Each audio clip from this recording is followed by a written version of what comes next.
Merhabalar arkadaşlar. Hadi Örsen'in YouTube kanalıma hepiniz hoş geldiniz. Bugünkü videomda 1-1,5 yaş ölçülerinde hem kız hem de erkek bebeklerde kullanabileceğiniz yandan düğmeli bebek yeleğinin anlatımını yapacağım. Yeleğimin yakasını 3 numara şiş kullanarak ördüm. Beden kısmını ise 3,5 numara şiş kullanarak tamamladım. Yeleğimde bir yumaktan biraz fazla da ip kullandım. İpim 100 gramı 250 metre uzunluğunda olan anti peeling özelliğe sahip bir ip.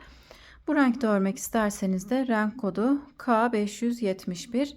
Yeleğimde 5 adet de ahşap düğme kullandım. Ölçülerimiz şöyle. Beden genişliğimiz 27-28 santim. Omuz kısmından beden uzunluğu ise 33-34 santim. Bu ölçüler elinizin sıkılığına göre değişiklik gösterebilir. Yeleğimin önden görüntüsü böyle. Arkası da böyle arkadaşlar. Ben severek ördüm. Umarım sizler de beğenirsiniz. Kanalıma ücretsiz olarak abone olabilirsiniz. Beğeni ve yorumlarınızla desteklerseniz sevinirim. Yeni paylaşacağım videolardan anında haberdar olmak için de bildirim zilini açabilirsiniz.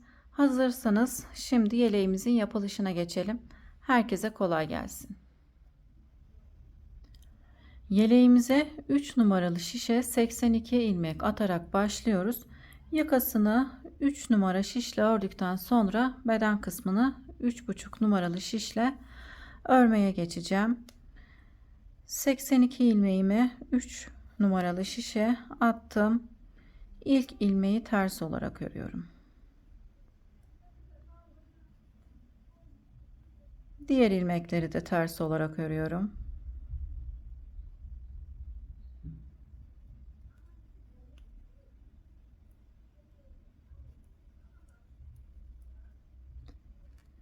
Sıra sonunda bir ilmeğimiz kalana kadar ilmeklerimizi ters olarak örelim. Arka yüzdeyiz. Arka yüzde ilmeklerimizi ters olarak örüyoruz.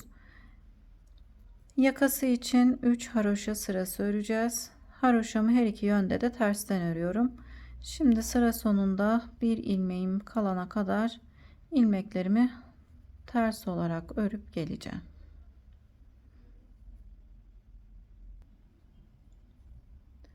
Sıra sonunda bir ilmeğim kaldı. Sondaki ilmeği örmeden şişime takıp sıra başında ters olarak örüyorum.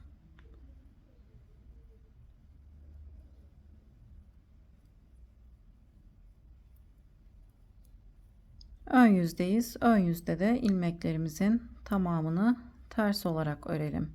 Sıra sonunda bir ilmeğim kalana kadar ilmeklerimin tamamını ters olarak örüyorum.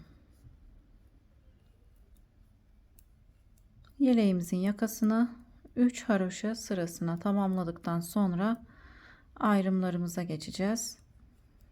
Yine sıra sonundaki ilmeği örmeden şişimize takıp sıra başında ters olarak örelim. Kenarların tırtıklı olması için bu şekilde devam edelim. Yakamızı 3 numaralı şişle 3 sıra olana kadar örüp gelelim.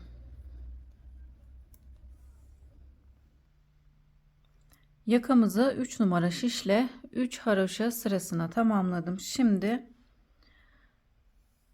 bu sırada ayrımlarımızı yapacağız. Hem de sıra sonunda pat kısmında ilik açacağım. 3,5 numaralı şişle örmeye geçiyorum. Beden kısmını 3,5 numara şişle öreceğiz. 7 ilmek patımı haroşa olarak örüyorum.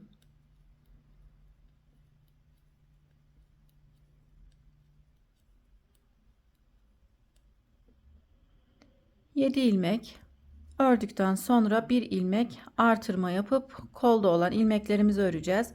İpim önde, kolum için 10 ilmek düz öreceğim.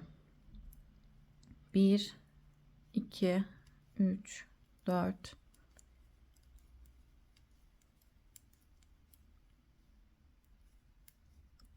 kolum için 10 ilmeği düz olarak ördüm. İpim önde olduğu için burada ajur yaparak artırmamızı yaptık. Şimdi aralarda 2 haroşa ilmeğimiz olacak. Her ön yüzde haroşa ilmeklerimizin kenarlarına ajur yaparak artırmalarımızı yapacağız. Kol için ilmeklerimi ördükten sonra dolama yaparak artırmamı yapıyorum. 2 ilmek haroşa örüyorum. Şimdi arkada olan ilmeklerimi düz olarak öreceğim. Buraya yine bir ilmek artırma yapacağım. Yani aradaki 2 haroşa ilmeğimizin her iki kenarına da artırma yapacağım. Düz olarak öreceğim için ipim önde. Arkamız için 24 ilmek düz örüyoruz.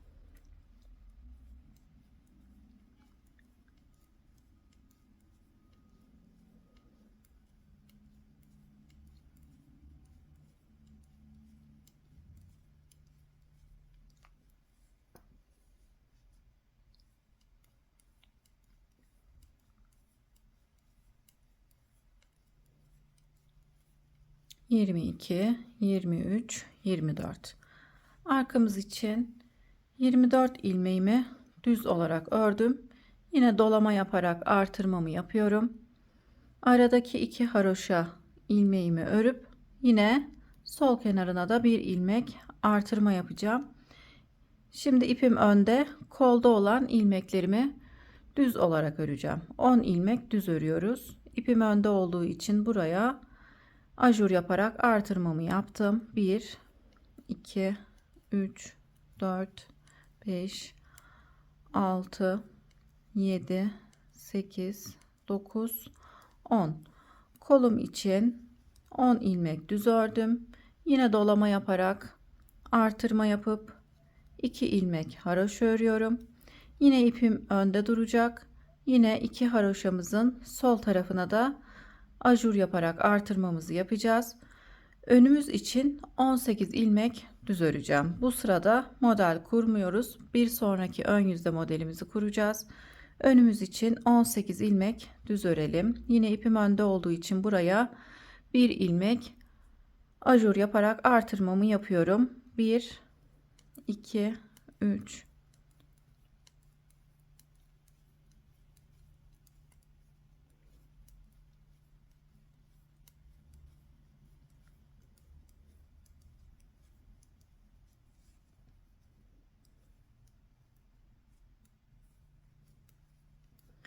18 ilmek önüm için düz ördüm. Pat ilmeklerimi örmeden buraya dolama yaparak yine bir ilmek artırma yapıyorum. 2 ilmek haroşa örüyorum. Pat ilmeklerimden 3. ve 4. ilmeği birlikte örerek kesiyorum. Alttaki ipi sol şişe takıp ters olarak örüyorum. Burada bir ilmek kesmiş, bir ilmek artırmış oldum. İlk iliğimizi de açmış olduk. 2 ilmek haroşa örüyorum. Sondaki ilmeği örmeden şişime takıp arka yüze geçiyorum. Arka yüzde bütün ilmeklerimizi ters olarak örüyoruz. Hem artırmış olduğumuz ilmekleri hem de diğer ilmekleri ters olarak örüyorum. Sıra sonunda bir ilmeğimiz kalana kadar arka yüzde ilmeklerimizi ters olarak örüp sondaki ilmeği örmeden şişimize takıp ön yüze geçelim.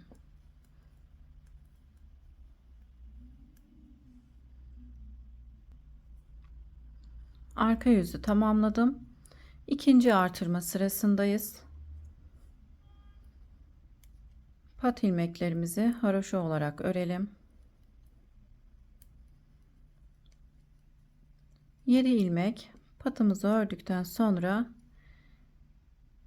yine buraya bir ilmek daha artırma yapıyorum. 7 ilmek haroşa ördükten sonra ipim önde, kolda olan ilmekleri düz olarak örüyorum.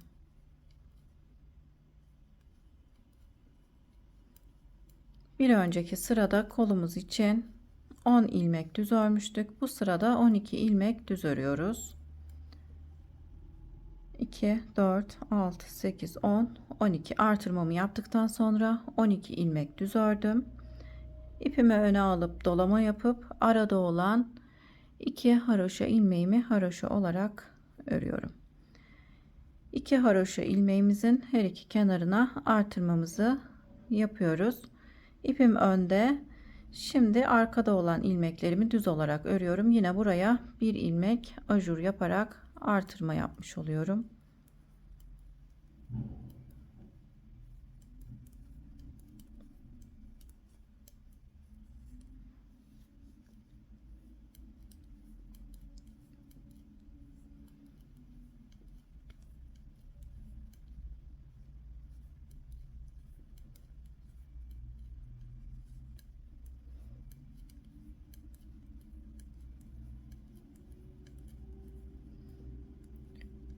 Arkada olan ilmeklerimi düz olarak ördüm. Arada olan 2 haroşa ilmeğime kadar geldim. Yine dolama yapıp artırma yapıyorum. Aradaki haroşa ilmeklerimi haroşa olarak örüp ipim önde.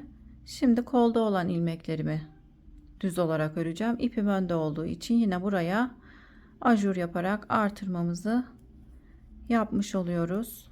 Kolumuz için 12 ilmek düz örüyoruz.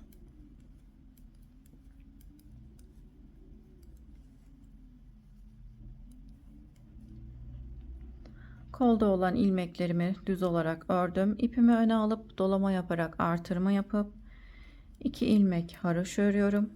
İpim önde. Şimdi önde olan ilmeklerimizi öreceğiz. Hem de model kurulumuna geçiyorum. İpim önde duracak. 3 ilmek düz öreceğim. 1 2 3 3 ilmek 3 ilmek düz ördükten sonra sayıyorum. 1 2 3 4. Buradaki 4 ilmek üzerine modelimizi kuruyoruz. Önce birinci ilmekle ikinci ilmeklerin yerlerini değiştireceğim. Birinci ilmeği iç tarafa doğru önden çevirip ikinci ilmeği arkadan dış tarafa doğru çeviriyoruz. Şimdi 2 ilmeğimi şişten çıkardım. İkinci ilmeği sağ şişime takıp birinci ilmeği sol şişime takıp şu şekilde çeviriyorum. Sağ şişimdeki ilmeği tekrar sol şişime geçirip düz olarak örüyorum. Birinci ve ikinci ilmeğin yerlerini değiştirmiş oldum. Şimdi üçüncü ilmekle dördüncü ilmeğin yerlerini değiştireceğim. Dördüncü ilmeği önden iç tarafa çevirip üçüncü ilmeği ise arkadan dış tarafa çeviriyorum. Dördüncü ilmeği dıştan içe doğru çeviriyorum. Düz olarak örüyorum. Bu modeli bir önceki videomda da ayrıntılı olarak anlattım. İsterseniz ön çalışma olması için modeli izleyebilirsiniz. Şimdi model aralarımız 6 ilmekten oluşuyor. 6 ilmek düz örüyorum. 1 2 3 4 5 6 6 ilmek düz ördükten sonra yine 4 ilmek sayıyorum. 4 ilmek üzerine modelimizi kuralım. Birinci ve ikinci ilmeğin yerlerini değiştirelim. Önce birinci ilmekle ikinci ilmeğin yerlerini değiştiriyorum. Birinci ilmeği önden iç tarafa doğru çevirip düz olarak örüyoruz. Şimdi üçüncü ve dördüncü ilmeğin yerlerini değiştirelim. Dördüncü ilmeği önden iç tarafa doğru çevirip düz olarak örüyoruz. Şimdi 3 ilmeğim kaldı. 1 2 3 modelden sonra 3 ilmek düz ördüm.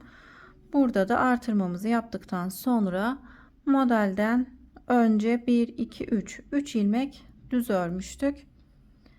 Dolama yaparak artırmamı yapıyorum.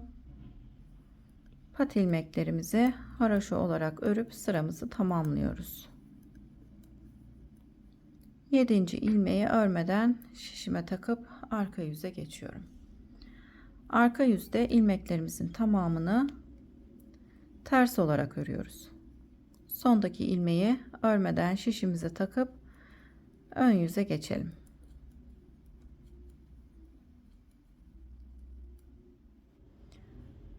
Arka yüzü ters örerek tamamladım. Şimdi 3. artırma sırasındayız. Pat ilmeklerimi haroşa olarak ördüm. İpim önde, kolda olan ilmekleri düz olarak örüyorum. Yine buraya 3. sırada artırmamı yapıyorum.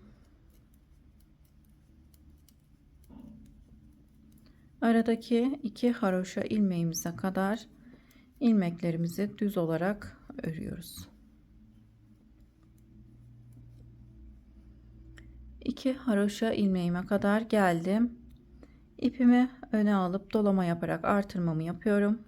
2 ilmek haroşa örüp ipim önde. Şimdi arkada olan ilmekleri düz olarak örüyorum. Yine buraya artırmamı yapıyorum. Ajur yaparak artırmamızı yapıyoruz.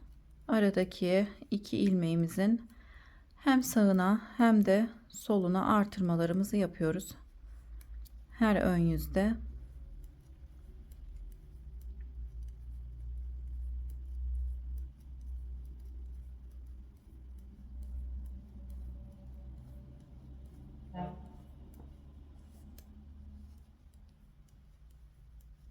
Arka parçamızda olan ilmekleri düz olarak ördüm. Yine dolama yaparak artırmamı yaptım. Aradaki 2 haroşa ilmeğimi haroşa olarak örüp şimdi ipim önde, kolda olan ilmekleri düz olarak örüyorum. Yine buraya artırmamı yapıyorum.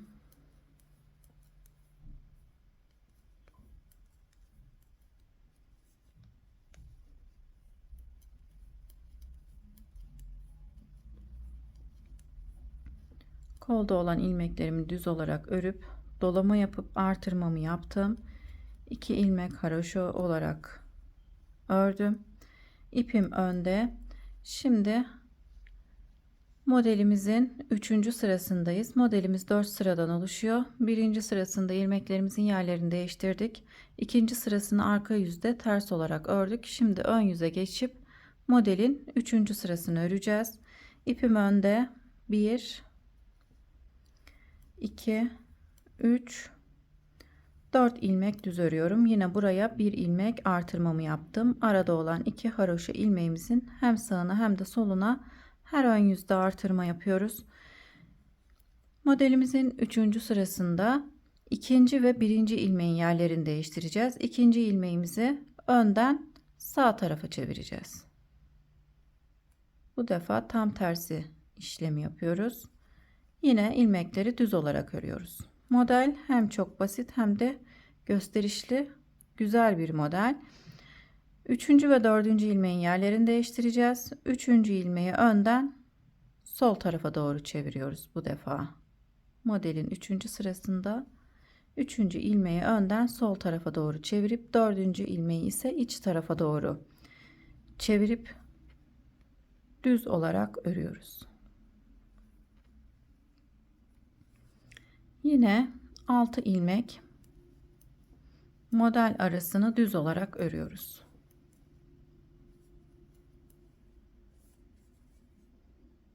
Altı ilmek düz ördükten sonra modelde olan ilmeklerin yerlerini değiştiriyorum. 1. ve 2. ilmeğin yerlerini değiştiriyorum. 2. ilmeği önden sağ tarafa çeviriyorum. 3. ilmeği önden sol tarafa çevirip düz olarak örüyoruz. Şimdi 1 2 3 4 ilmek düz örüp dolama yaparak artırmamı yapıyorum. Pat ilmeklerimi haroşa olarak örüp sıramı tamamlıyorum. Sondaki ilmeği örmeden şişime takıp arka yüze geçiyorum. Arka yüzde ilmeklerimizin tamamını sıra sonunda bir ilmeğimiz kalana kadar ters olarak örüp sıra sonundaki ilmeği örmeden şişimize takıp ön yüze geçelim. Arka yüzü tamamladım. Ön yüze geçtim. 4. artırma sırasındayız. 3 haroşadan sonra yakamızı ördükten sonra 1 2 3 haroşa sırası ördük. Şimdi 4. haroşa sırasını öreceğim. Artırmalarımızı yine aynı yerlerde yapıyoruz. Pat ilmeğimden sonra artırmamı yapıyorum. Burada arada olan 2 haroşa ilmeğimin her iki kenarına artırma yapacağım. Yine burada da aynı şekilde aradaki 2 ilmeğimizin her iki kenarına artırmamızı yapıyoruz. Ayrım yerlerimizde. Yine burada da aynı şekilde artırmalarımızı yapacağız. Burada da pat ilmeklerimden önce bir ilmek artırma yapacağım.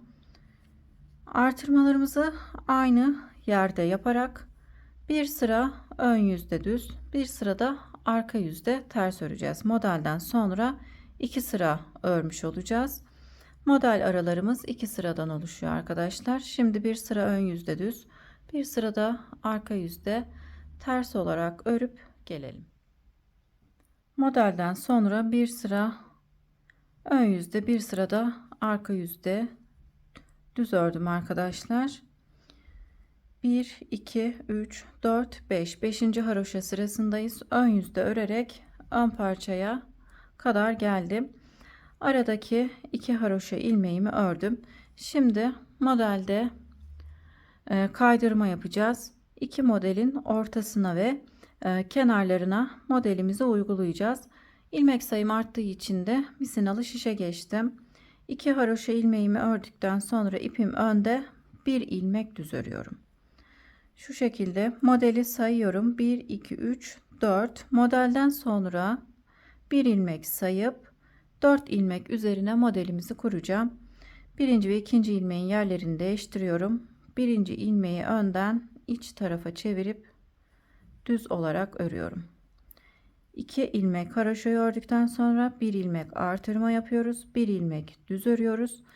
İlmeklerin yerlerini değiştiriyorum. Şimdi 3. ve 4. ilmeğin yerlerini değiştiriyorum. 4. ilmeği önden iç tarafa doğru çevirip düz olarak örüyorum.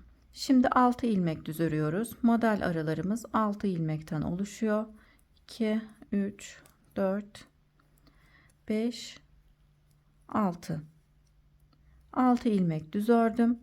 Tam modelimizin ortasında olan 6 ilmeğin ortasındaki 4 ilmek üzerine modelimizi kuracağız. Birinci ve ikinci ilmeğin yerlerini değiştiriyoruz.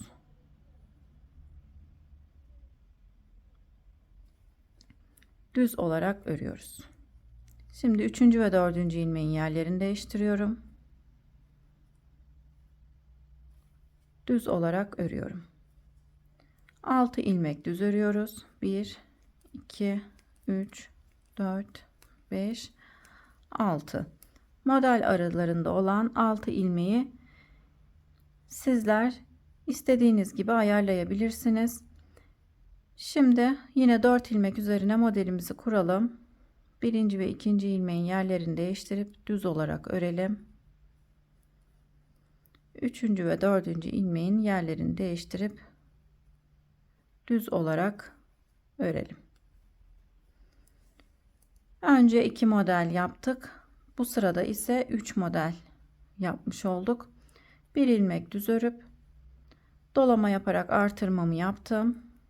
Haroşa ilmeklerimizi haroşa olarak örüp sıramızı tamamlıyoruz. Şimdi arka yüze geçip ters olarak öreceğim. İlmeklerimizin tamamını ters olarak örüyoruz. Daha sonra modelde 3. sırayı öreceğiz. Aynı ilk modelde olduğu gibi yine ilmeklerimizin yerlerini değiştireceğiz. Daha sonra arka yüzü de ters olarak örüp modelimizi 4 sırada tamamlamış olacağız. Model aralarımız 2 sıradan oluşuyor. Bir sıra ön yüzde düz, bir sırada arka yüzde ters örerek modelde kaydırma yapıyoruz. Bu şekilde roba kısmımızda ilerleyelim arkadaşlar. Artırmalarımızı yine aynı yerlerde yapalım. Modelimizi de kaydırarak devam edelim.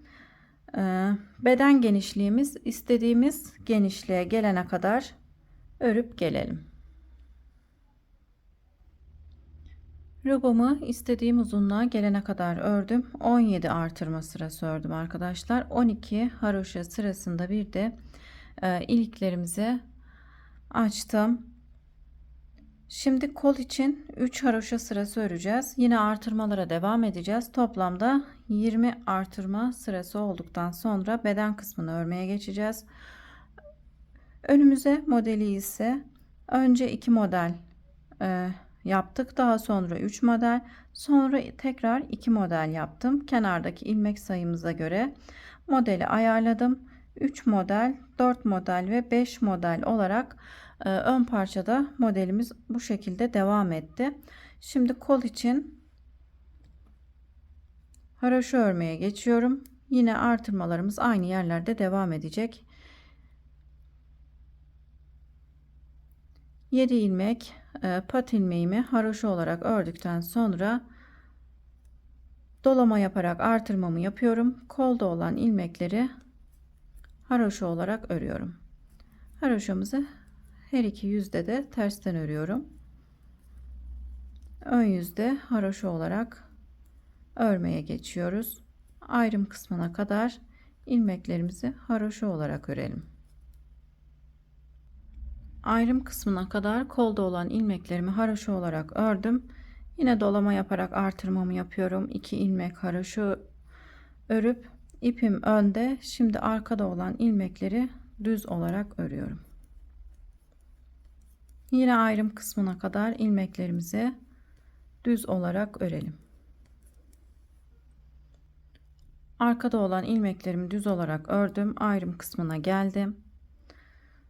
Dolama yaparak artırmamı yaptım. 2 ilmek haroşa örüyorum. Kolda olan ilmeklerimi haroşa olarak öreceğim için yine dolama yaptım. Koldaki ilmekleri haroşa olarak örüyorum. Ön parçada yine modelimizi örmeye devam edeceğiz. Model aralarımız 2 sıra olacak. Kolumuz 3 sıra olana kadar örmeye devam edelim. 3. haroşa sırasını ön yüzde örelim. Arka yüzde kolda olan ilmeklerimizi keseceğiz. Şimdi kolu 3 haroşa sırasına tamamlayıp gelelim. Kolumuz için 3 sıra haroşa ördüm. 3. haroşa sırasını ön yüzde ördüm. Arka yüze geçtim. Arka yüzde de ön parçada olan ilmeklerimi örerek kol ayrımına kadar geldim. Arada olan 2 haroşa ilmeğimizin bir tanesini kolumuz için ördüm. Diğerini ise kola ekleyip kolumuz için keseceğim. Şimdi arada olan 2 haroşa ilmeğimin bir tanesinden başlıyoruz şimdi kesmeye. Bir ilmek düz ördüm. Artırmış olduğum ilmeği de düz olarak ördüm. Bir önceki örmüş olduğum ilmeği üzerinden geçirerek kesiyorum. Bir ilmek düz örüp bir önceki ilmeği üzerinden geçirerek kesiyorum. Arka yüzde kesim yapıyoruz. Kolumuzda olan ilmekleri bu şekilde hem örüp hem kesiyorum. Arada olan ilmeği de bir tanesini kola, bir tanesini de öne ekliyoruz.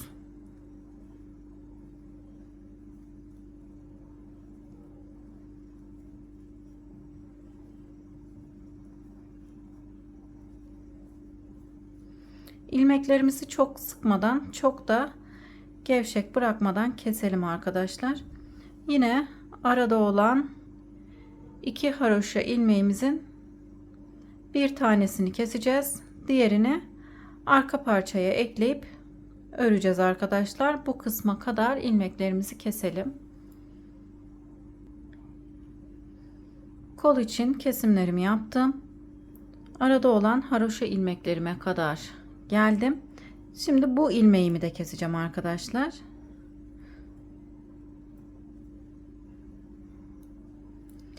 Bir tane aradaki haroşa ilmeğim kaldı.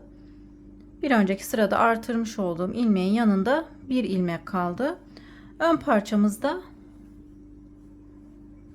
66 ilmeğimiz var. Şimdi kolda olan ilmeklerimi kestikten sonra arka parçada olan ilmekleri ters olarak örüyorum.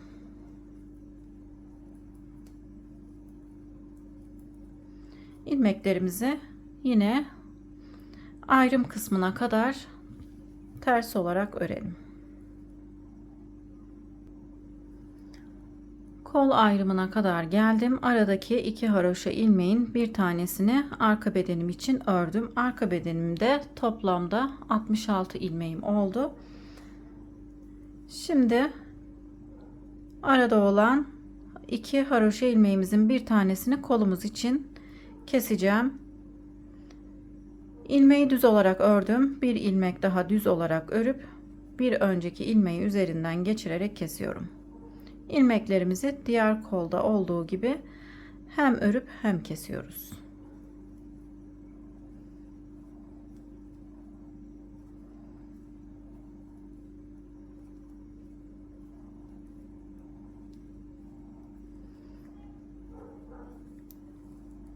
Pat kısmımıza kadar ilmeklerimizi hem örüp hem keselim. Sıra sonunda 7 ilmeğim kalana kadar ilmeklerimi kestim. Kalan ilmeklerimi haroşa olarak örüyorum. Sondaki ilmeği örmeden şişime takıp ön yüze geçiyorum. Şimdi ön yüzde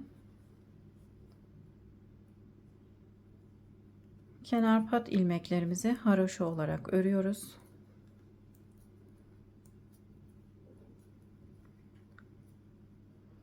Kol altında herhangi bir artırma yapmıyorum bu sırada. Arka parçamızda olan ilmekleri düz olarak örüyorum. Diğer yüzde yani arka yüzde burada ipimiz uzayacak arkadaşlar. Uzayan iple artırma yapacağız. Hem uzayan ipi kaybetmiş olacağız hem de koltuk altında 2 ilmek artırma yapacağım. Şimdi arkada olan ilmeklerimizi düz olarak örelim. Arka parçamızda olan ilmeklerimi düz olarak ördüm. Şimdi ön parçada olan ilmeklerimizi örmeye geçiyorum. Yine bu sırada artırma yapmadan ilmeklerimizi düz olarak örüyoruz. Uzayan ipimizle arka yüzde burada artırma yapacağız. Modelde 3. sıradayım. Modelimizi yapmaya devam ediyoruz. İlmeklerimizin yerlerini değiştiriyoruz.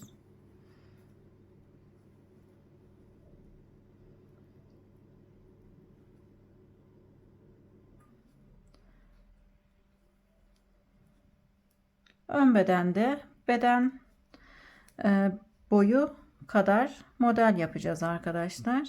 Bedenimiz bitene kadar modelimizi uygulamaya devam edeceğiz. Yine modelde ilmeklerimizi değiştirelim. Modelimizi yaparak sıramızı tamamlayıp arka yüze geçelim.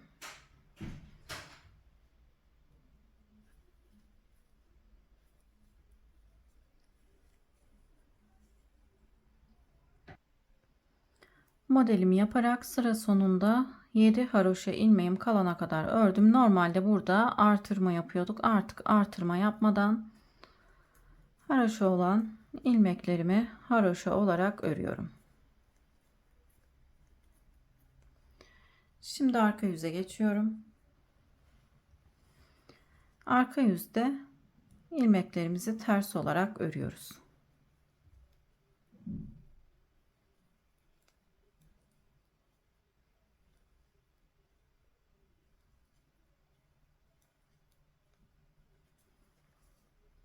Kol altına kadar ilmeklerimizi ters olarak örelim.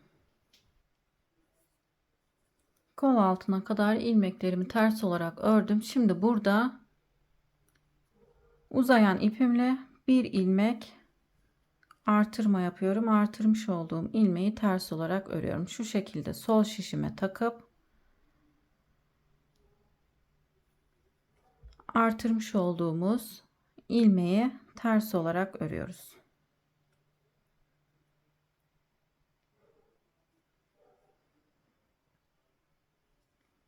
kol altında 2 ilmek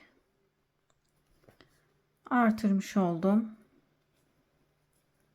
Şimdi de ters örerek diğer kol altına kadar gelelim.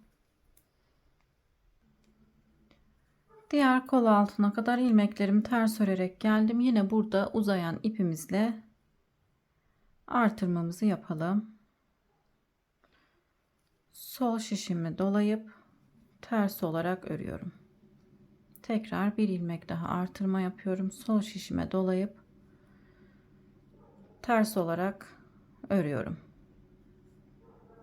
Bu şekilde koltuk altımız daha muntazam oluyor arkadaşlar. Hem ipi kaybetmiş oluyoruz hem de 2 ilmek artırma yapıyoruz. Şimdi kenarda olan pat ilmeklerimizi haroşa olarak öreceğiz. Arkada olan ilmekleri düz. Önde olan ilmekleri yine modelde kaydırma yaparak devam edeceğiz. Model aralarımız 2 sıradan oluşuyor arkadaşlar. Her 2 sıra ördükten sonra modelimizi yapacağız. Daha sonra 2 sıra örüp tekrar kaydırarak modelde devam edeceğiz. 12 haroşa sırasında bir de ilik açacağız.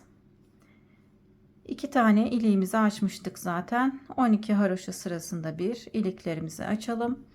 Beden boyumuz istediğimiz uzunluğa gelene kadar örelim arkadaşlar. Yine lastik kısmına 3 haroşa sırası örüp aynı kolda olduğu gibi arka yüzde kesmeye geçeceğiz.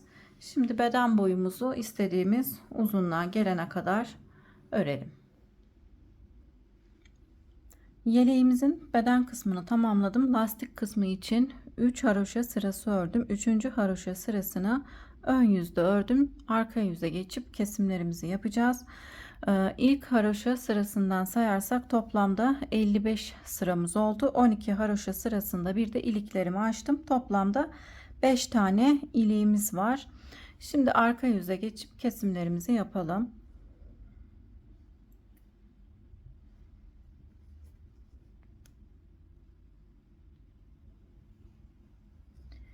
İlk ilmeği ters olarak örüyorum. İpimi arkaya aldım. İkinci ilmeği düz olarak örüyorum. İlk ilmeği ikinci ilmeğin üzerinden geçirerek kesiyorum. Bir ilmek düz örüp bir önceki ilmeği üzerinden geçirerek kesiyorum.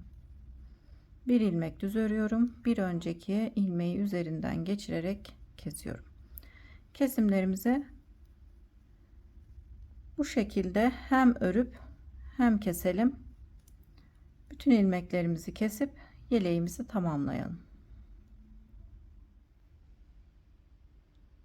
Yeleğime düğmeleri dikip yeleğimi tamamladım.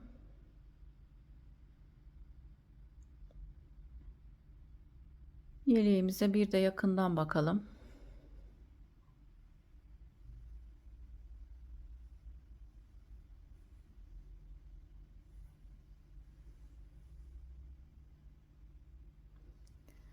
Beni izlediğiniz için teşekkür ederim arkadaşlar. Yeni örgü videolarımda görüşmek üzere. Şimdilik hoşça kalın.